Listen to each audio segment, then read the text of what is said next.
합리적이죠. 예. 네. 자, 블랙리스트 재판도 또 진행이 돼요. 아, 이게 뭐 사건이 대한민국 국민이 전체가 다 변호사 수준으로 이 법률 지식과 재판 정보에 대해서 알아야 되니 이거 어떻게 살죠 우리가 우리처럼. 그러니까요. 우리나라 국민들이 정말 이번 사건을 계기로 해서 예, 변호사 필요 없는 세상이 됐어요. 변호사들이 정말 살 곳이 없어지고 있습니다. 점점. 예. 지금 재판 어떻게 되고 있나요? 김기춘, 조윤선. 블랙리스트 재판이 사실은 되게 중요한데 그동안에 이제 계속 모르쇠로 일관을 해왔었는데 어제 뭐 나온 기사에 의하더라도 조윤선 전 장관 같은 경우에는 본인이 정무수석으로 그때 들어오면서 전임자로부터 브리핑을 받는데 처음에 웃고 있다가 나중에는 얼굴 표정이 굳어졌다는 얘기잖아요. 블랙리스트 관리 얘기를 듣고 특히 그것을 대통령이 직접 챙겼다 이런 얘기까지 들으면서 우리가 이런 것까지 해야 되냐 이런 얘기도 했었다는 거예요. 아, 조윤선 장관이? 네, 그러니까 이제까지 왜 부인하고 있었어요? 그러니까 그동안 부인했던 것에 이제 빼도 박도 못할 증거들이 그렇게 나와서 이제 아마 오늘 재판에서도 그런 것들을 들이대게 되면 좀 심경의 변화를 일으킬 수도 있다 이런. 누가요? 조윤선 전 장관이. 그리고 또 하나는 조윤선. 지금 그 진술은 조윤선 장관이 했다는 게 아니에요? 한 게 아니죠. 다른 사람이 이제 어제 다른 사람이 한 거고. 아, 조윤선 장관이 듣고 있으면서 전임 장관으로부터 전임자로부터 인수인계 받으면서 그 얘기를 듣고 얼굴이 굳어졌다. 처음에는 웃으면서 즐거운 마음으로 듣다가 이제 이렇게까지 해야 되느냐 이런 얘기를 했다는 그때 정무수석 인수인계 때 얘기를 하시는 거죠? 그렇게 됐고 그래서 이제 오늘 재판하게 되면 과연 이 사람이 견딜 수 있을까? 또 중요한 건 지금 조윤선 전 장관의 심리적 변화가 사실 매우 중요합니다. 그분이 지금 구치소 생활을 잘 못 견뎌가지고 귤만 드시고 엄청나게 지금 말랐다는 거잖아요. 그리고 남편하고 하루 종일 그 접견실이 3개밖에 없는데 접견실을 아침부터 밤까지 계속 자기 혼자 독점적으로 사용하다시피 하고 있어요 지금. 그 변호인 접견은 그 시간 제한이 없으니까. 없죠. 그러니까 그러면서 남편하고 계속 이제 그런 소통을 하고 있는데 얼마나 답답하겠습니까? 그런 여러 가지 것들을 지금 보게 되면은 본인이 빠져나갈 방법이 점점 없다는 것을 이제 깨닫게 되는데 이런 결정적인 증거까지 법정에서 제출이 되게 되면 사실은 이제 결정을 해야죠. 본인 스스로도. 계속해서 일관되게 부인하는 식으로 갈 것이냐 아니면 정말로 뭐 김영재, 김상만 그런 병원 그 원장들처럼 그냥 죄송하다 그러고 읍소작전으로 갈 것이냐. 사실 그럴 수밖에 없어요. 이미 조윤선 장관은 그쪽으로 좀 틀었다고 이렇게 보이지 않나요? 그렇게 될 수밖에 없죠. 얼마나 불안하고 강박 증세까지 보이는다는데 사실 그 안에서 잘 못 견디고 있는 게 사실이거든요. 안 갔다 와봤죠? 안 갔다 와봤죠? 저는 구치소는 안 가봤는데 이제 거기 들어간 사람들이 의뢰인들이 많잖아요. 제 의뢰인들이. 무척 떨죠. 아니 근데 두 부류가 있더라고요. 되게 적응 잘하는 사람들도 있고 저 같은 사람도 있고 그리고 또 적응 못해서 조금 말린 사람도 있어요. 근데 좀 지나고 나면 확실히 이제 얼굴들은 다 살이 좀 붙으셔서 세 번째 부류가 있어요. 어떤 적응 못하면서 잘하는 척하는 사람도 있어요. 연기하는 사람들 쪽팔리니까. 그럼 뭐 가면 우울증 이런 건가요? 가면성 우울증이요? 아니 참는 거죠. 참아요? 무너지면 지금 죽는다고 보고. 근데 이제 조윤선 장관 같은 경우는 정말 무너진 제가 거죠. 보기엔 무너지고 있어서 좀 걱정스러운 부분이 사실 있어요. 기자들 통해서 이종훈 평론가님 기자들 통해서 듣는 얘기는 정신 상태가 심각하게 무너졌다 이렇게 보도가 나오거나 혹은 정보가 이렇게 들어오고 있거든요. 아니 그러니까 조윤선 전 장관은 지난번에 그 청문회 할 때 우리가 확인했잖아요. 계속 몰아세우면 실토를 한다는 거죠. 그래서 참 행복하게 말씀을 하시죠. 소위 말하는 이른바 그 멘탈이 그렇게까지 강한 인물이 캐릭터가 못 된다. 그래서 그런데도 지금 갇혀 있죠. 게다가 이분이 또 얼마나 외모에 신경을 많이 쓰시는 분입니까? 이 피부 관리 굉장히 신경을 많이 쓰시거든요. 조금 위험합니다. 박근혜 전 대통령 못지않게 굉장히 그런 쪽에 신경을 많이 쓰는 걸로 알려져 있는 분인데 그런 것도 못하지. 그러니까 여성으로서 그런 스트레스가 엄청날 거예요 아마. 그런 것 때문에 아마 더욱더 지금 굉장히 좀 심리 상태가 불안정할 거다. 노영희 변호사님. 네. 마지막 결정적 질문. 하지 마세요. 아니요, 법률 질문. 왜냐하면 조윤선 두 부류가 지금 남아 있는 거예요. 김기춘 끝까지 모른다. 조윤선 장관 사실은 했습니다. 대통령 지시로 했습니다. 그리고 인정하고 잘못했습니다. 라고 갔을 경우에 직권남용이란 말이에요, 이게. 물론 기본적으로 특검에서 헌법 정신을 위배한 것이다라고 아주 높은 법률 철학적 얘기를 했지만 법은 싸잖아요, 이게. 직권남용 5년 이하의 징역. 네, 되게 형량에서 약간 10년 이하의 자격정지. 1,000만 원 이상의 벌금. 이하의 벌금. 그게 싸단 말이에요, 이게. 그럼 인정하게 되면 조윤선 장관 같은 경우는 형이 집행유예 나올 가능성이 높은데. 나와야 되겠죠, 사실. 근데 김기춘 실장 같은 경우는 부인한단 말이에요. 그럴 경우 집행유예로 못 나오지 않습니까? 이제 집행유예 해주는 조건이 기본적으로 본인이 이제 정말 범죄 저질렀다면 범죄한 사실을 인정하고 진정하게 뉘우치고 이래야 되잖아요. 개전의 정이 있는 게 또 중요하고.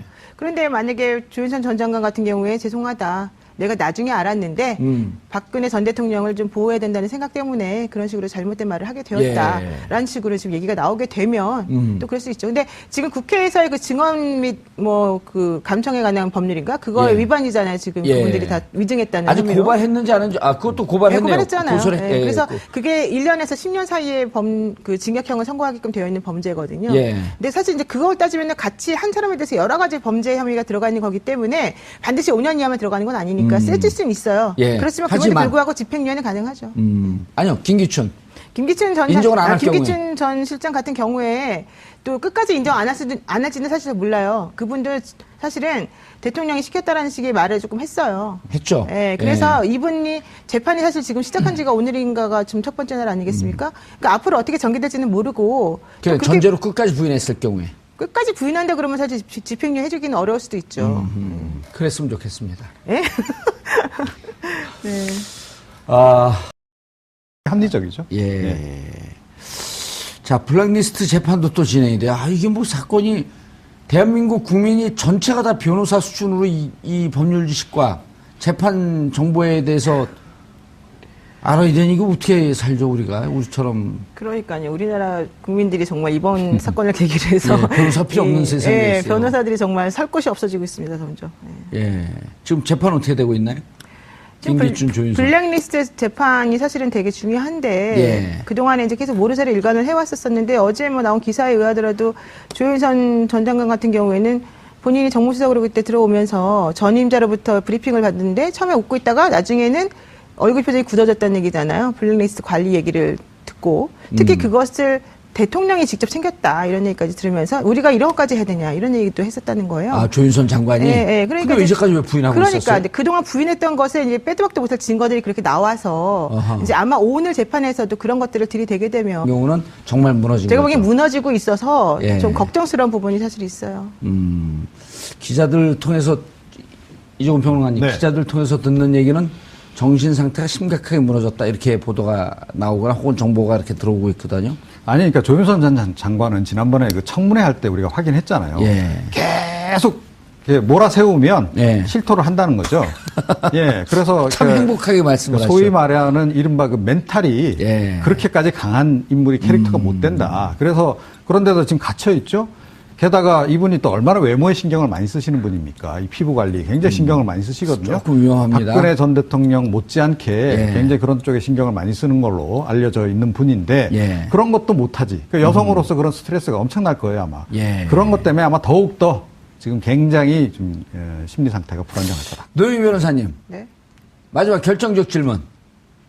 하지 마세요. 아니요, 법률 질문. 왜냐하면 조윤선 두 부류가 지금 남아있는 거예요. 김기춘 끝까지 모른다. 조윤선 장관 사실은 했습니다.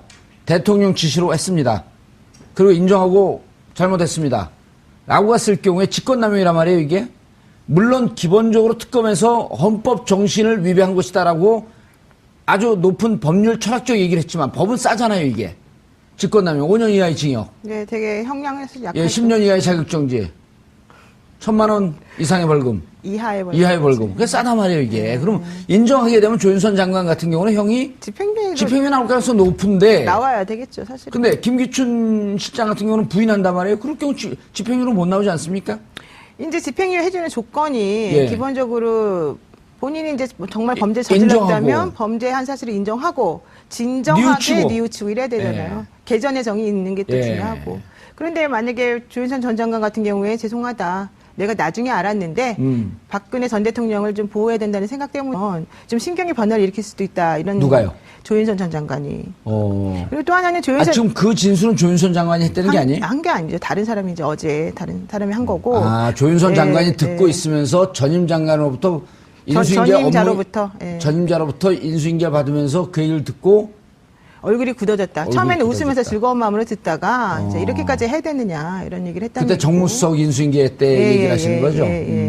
그렇게 됐고, 그래서 이제 오늘 재판하게 되면 과연 이 사람이 견딜 수 있을까. 또 중요한 건 지금 조윤선 전 장관의 심리적 변화가 사실 매우 중요합니다. 예. 그분이 지금 구치소 생활을 잘 못 견뎌가지고 귤만 드시고 엄청나게 지금 말랐다는 거잖아요. 그리고 남편하고 하루 종일 그 접견실이 3개밖에 없는데 접견실을 아침부터 밤까지 계속 자기 혼자 독점적으로 사용하다시피 하고 있어요, 지금. 그 변호인 접견은 그 시간 제한이 없으니까. 없죠. 그러니까 그러면서 남편하고 계속 이제 그런 소통을 하고 있는데 얼마나 답답하겠습니까? 그런 여러 가지 것들을 지금 보게 되면은 본인이 빠져나갈 방법이 점점 없다는 것을 이제 깨닫게 되는데 이런 결정적인 증거까지 법정에서 제출이 되게 되면 사실은 이제 결정을 해야죠, 본인 스스로도. 계속해서 일관되게 부인하는 식으로 갈 것이냐, 아니면 정말로 뭐 김영재, 김상만 그런 병원 그 원장들처럼 그냥 죄송하다 그러고 읍소 작전으로 갈 것이냐. 사실 그럴 수밖에 없어요. 이미 조윤선 장관은 그쪽으로 좀 틀었다고 이렇게 보이지 않나요? 그렇게 될 수밖에 없죠. 얼마나 불안하고 강박 증세까지 보이는다는데 사실 예. 그 안에서 잘 못 견디고 있는 게 사실이거든요. 안 갔다 와봤죠? 안 갔다 와봤잖아요. 저는 구치소는 안 가봤는데 예. 이제 거기 들어간 사람들이 의뢰인들이 많잖아요. 제 의뢰인들이. 무척 떨죠. 아니 근데 두 부류가 있더라고요. 되게 적응 잘하는 사람들도 있고 저 같은 사람도 있고. 그리고 또 적응 못해서 조금 말린 사람도 있어요. 근데 예. 좀 지나고 나면 확실히 이제 얼굴들은 다 살이 좀 붙으셔서 세 번째 좋아지기도 부류가 하고. 있어요. 어떤 적응 못하면서 잘하는 척하는 사람도 있어요. 연기하는 사람들. 쪽팔리니까. 그 뭐 가면 우울증 이런 건가요? 감염성 우울증이요? 아니 참는 거죠. 참아요? 무너지면 지금 죽는다고 보고. 근데 이제 조윤선 장관 같은